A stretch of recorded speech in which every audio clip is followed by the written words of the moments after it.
విదేశీ దండయాత్ర నుంచి రక్షించడానికి మహానుభావులు ఉద్భవిస్తుంటారు. చంద్రగుప్త మౌర్యుడు, పుష్యమిత్ర శృంగుడు.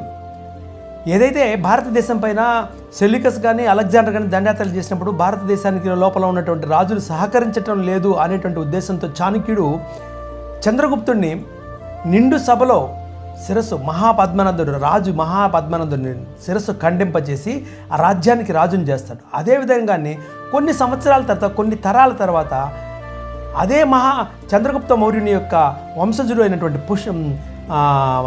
బృహద్రథుని, ఏదైతే అశోకుడి యొక్క బౌద్ధ మత విస్తారం కారణం చేత, రాజ్య రక్షణ లేకపోవడం కారణం చేత, బౌద్ధులు చేస్తున్న దురాక్రమాల కారణం చేత పుష్యమిత్ర శృంగుడు అనేటువంటి వ్యక్తి అదే విధమైనటువంటి సభలో దూకి అదే బృహద్రథునికి చంపడం జరిగింది. కాబట్టి రాజ్య రక్షణలో రాజు కర్తవ్య నిర్వహణకి ఎప్పుడు కానీ ఖచ్చితంగా ఉండాలి. అహింస అనేటువంటి ఉద్దేశాలతో పోతే దేశం సర్వనాశనం అవుతుంది అనే విషయానికి 100% ఉదాహరణ అశోకుడు.